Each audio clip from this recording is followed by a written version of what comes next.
एक डोज मिला है तो तब भी आपको इम्यूनिटी है, कुछ प्रोटेक्शन है, लेकिन जो सेकंड डोज है which is a booster dose जो आपके इम्यून सिस्टम को और ज़्यादा स्ट्रॉन्ग करता है। तो पहला dose is what we call a prime dose, दूसरा dose is like a boost.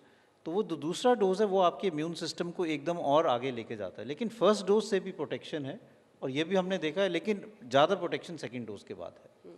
तो ज्यादा कारगर डबल डोजेस ही साबित होगा। बिल्कुल। उसके लिए देश को इंतजार करना पड़ेगा और तेजी करने की जरूरत है। हाँ, आपको आइडियल सिचुएशन ये है कि सब लोगों को 2 डोज लग जाए।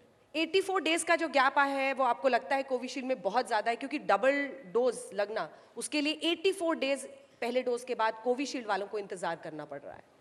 तो इसका साइंटिफिक रैशनल है। कई लोगों ने ये पूछा कि भी आपने जान के इसको बढ़ा दिया था, गवर्नमेंट ने जान के बढ़ाया क्योंकि डोजेस का इशू है। तो लेकिन अगर आप साइंटिफिक इसका रैशनल देखो, और कुछ लोगों ने स्टडीज़ करके देखा कि अगर इससे और ज़्यादा ड्यूरेशन बढ़ाएं तो इम्यूनिटी और बेटर होती है। तो हमने जो 84 डे का गैप है उससे जो बॉडी को जो इम्यून बूस्ट मिलता है दैट इज़ बेटर। तो इसलिए जितना ज़्यादा गैप हो between first and second dose उससे ज़्यादा immunity which is stronger and long lasting. बहुत सारे रंग बदले इस कोविड ने, अलग अलग स्ट्रेन्स आए और अब हम लोग डेल्टा के बाद म्यू सुन रहे हैं, C12 सुन रहे हैं। क्या जो अभी वैक्सीन हमें मिल रही हैं वो इन वेरिएंट्स के खिलाफ कारगर होंगी? अभी जो मेन वेरिएंट है वो डेल्टा वेरिएंट है, उसके अलावा डेल्टा प्लस है जिसके AY4 AY12 जो सब लीनिएज हैं वो इंडिया में भी जो इंसागॉग है जो जीनोम सीक्वेंसिंग करते हैं उन्होंने पाया है।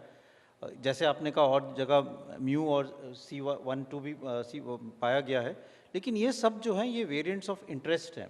अभी तक इसमें ऐसा डेटा नहीं है कि ये जो वेरिएंट्स हैं ये ज़्यादा सीरियस डिजीज़ कर रहे हैं, ज़्यादा इन्फेक्शंस हैं कि इसके कारण किसी क्षेत्र में हम देख रहे हैं कि एकदम केसेस ज़्यादा हो गए हैं, या हम ये देख रहे हैं कि इससे डेथ्स ज़्यादा हो रही हैं, या इम्यून एस्केप मैकेनिज्म कि जिन लोगों को वैक्सीन लगा है अब उनको ब्रेक थ्रू इन्फेक्शन हो रहा है कि ज़्यादा इन्फेक्शन उसमें पाया जा रहा है। तो अभी तक जो भी डेटा है उसमें ये देखा जा रहा है कि जो वेरिएंट्स भी हैं और जो डेल्टा वेरिएंट है जो सबसे ज़्यादा डोमिनेंट वेरिएंट है, vaccines are protecting us against them. So इसलिए अभी तक सिचुएशन इज़ वेरी गुड कि अभी तक हम प्रोटेक्टेड हैं। मुझे लगता है यहाँ पर भी जितने लोग होंगे सर, सबने एंटीबॉडी काउंट कराया होगा वैक्सीन के बाद। एंटीबॉडीज को लेकर एक अजीब सा लोगों में स्ट्रेस रहता है कि मेरा एंटीबॉडी काउंट आज इतना है, इतना कम है, मेरे तो इतने आ गए तो मैं मास्क हटा के घूम सकता हूँ। ये जो एंटीबॉडी काउंट है और उसका डिप्लीशन है, उसका घटना है, वो कितना बड़ा कंसर्न है और उसके लिए क्या करें?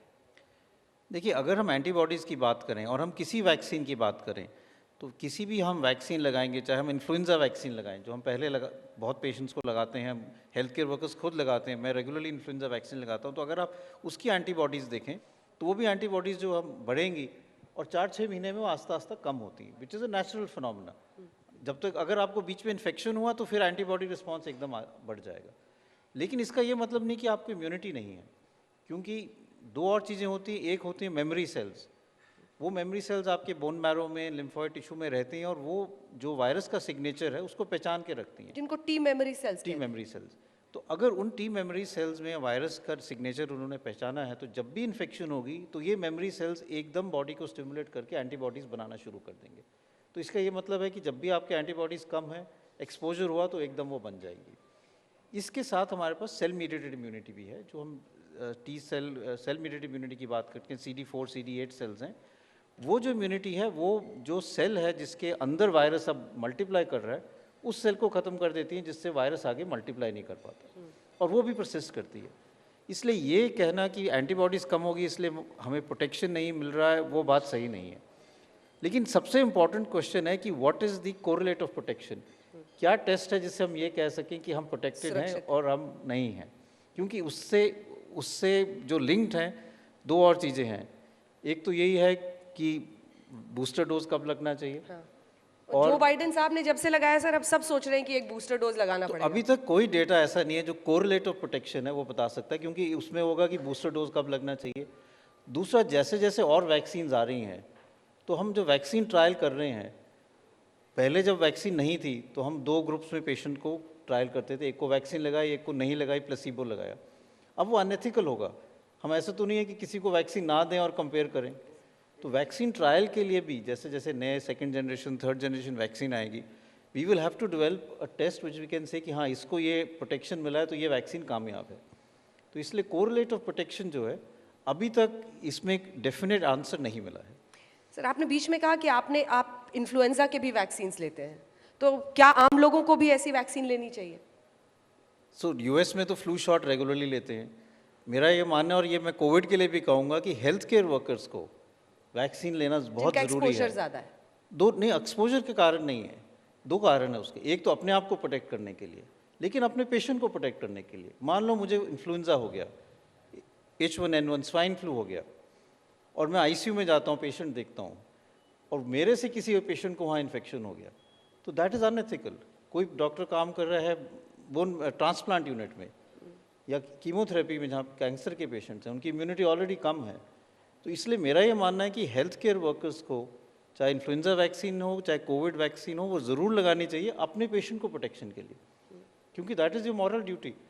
अपना प्रोटेक्शन तो आपने करना ही है, लेकिन आप you should not be the cause of another infection to your patient, जिसके कारण ही में डिट्यूरेट। जी, और जिनको कोमॉर्बिडिटी है उनको खतरा ज़्यादा है। तो आईसीयू में पेशेंट तो वैसे ही होंगे जो सिक हैं ज़्यादा। अभी तो हम वैक्सीनेशंस पर पूरा फोकस कर रहे हैं, लेकिन क्या हम बूस्टर डोज के बारे में सोच रहे हैं? क्या आप लोगों की चर्चा इस बारे में हुई है?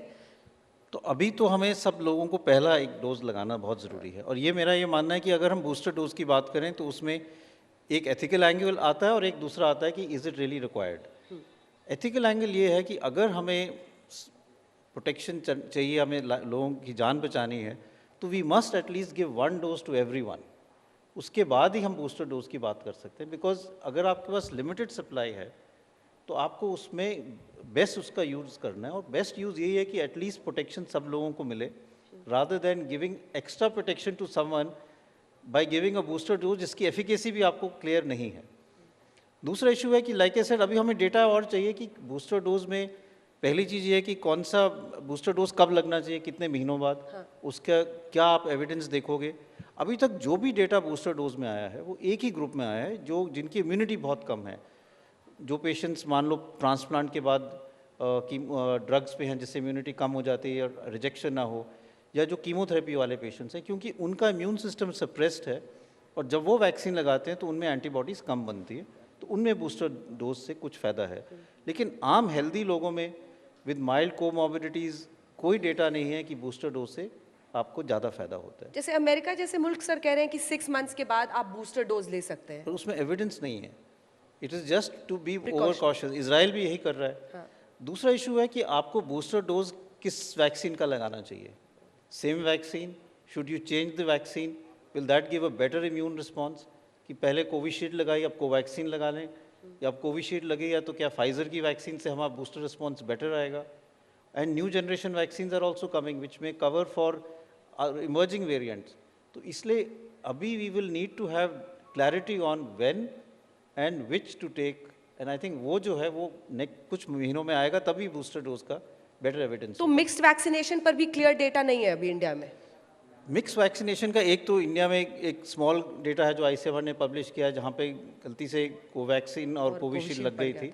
देर are studies in UK and in Europe, जहाँ पे लोगों को उन्होंने स्पेन में जैसे पहले उन्होंने कोविशील्ड दिया था, जो वहाँ का एस्ट्राजेनेका वैक्सीन है, फिर वो अथॉरिटीज़ ने उसको रोक दिया था क्योंकि कुछ क्लॉटिंग का इशू था, तो इसलिए फिर दूसरा डोज जो था वो फाइज़र का दे दिया था।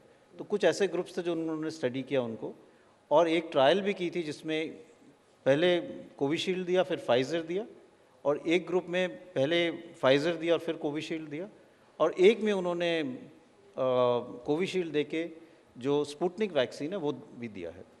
उसमें ये पाया गया है कि most when you mix and match, जिसको हम हेट्रोलॉगस वैक्सीन कहते हैं, जिसमें प्राइम और बूस्ट अलग अलग है, उसमें आपका थोड़ा सा रिएक्टोजेनिटी ज़्यादा होती है कि फीवर, जहाँ टीका लगा है वहाँ थोड़ा सा दर्द ज़्यादा हुआ, कुछ सिम्टम्स थोड़े से ज़्यादा हुए। लेकिन कुछ डेटा है कि अगर आप मिक्स एंड मैच करो, स्पेशली अगर पहला आपका कोविशील्ड और दूसरा वैक्सीन दूसरी हो, फाइज़र की हो जैसे, या एमआरएनए दूसरी वैक्सीन हो, तो थोड़ा इम्यून रिस्पॉन्स बेटर है। तो करें क्या सर? तो मेरा ये मानना है कि और डेटा का वेट करो, अभी कुछ अभी जो लिया है वही लो दूसरा। अभी वेट करो, बूस्टर डोज की ज़रूरत नहीं है। हो सकता है इस साल के एंड में या अगले साल तक we may need a booster dose, but उसके लिए मोर डेटा आ जाए और क्या बेस्ट है इसका वेट करने की जरूरत है। आपने न्यू एज वैक्सीन की बात की सर, क्या कभी कोई ऐसी वैक्सीन आएगी जिससे लाइफ लॉन्ग इम्यूनिटी मिल जाए बीमारी के खिलाफ? तो इस पे आइडियल वैक्सीन जो है वो यही होगा जिसको हम होली ग्रेल कहते हैं कि अगर ऐसा वैक्सीन आए स्पेशली इन वायरसेस के लिए, क्योंकि ये वायरसेस चेंज करते रहते हैं, जिससे आपको एक दफ़ा शॉट लगाया और आपको फिर लगाने की ज़रूरत नहीं पड़ेगी। लेकिन ये जो वायरसेस हैं they keep on mutating and they have what we call antigenic drift, मतलब उनका थोड़ा सा चेंज होता रहता है जिससे हमारा जो प्रीवियस वैक्सीन की इम्यून रिस्पॉन्स है वो कम हो जाता है। Hopefully, with research in the coming years, we may have a vaccine which will cover that part of the virus जो change नहीं करता है, और इसलिए वो वैक्सीन मतलब चाहे कोई भी म्यूटेंट हो लाइफ लॉन्ग हो सकती है। अभी ऐसा नहीं लगता, तो मुझे लगता है अभी तो हमें कुछ टाइम के लिए बूस्टर डोज की ज़रूरत पड़ेगी, लेकिन as we evolve and new generation vaccines come, it is likely we may be able to have that solution कि आपको अगर एवरी ईयर नहीं लगाना तो it may be once in a few years rather than every year.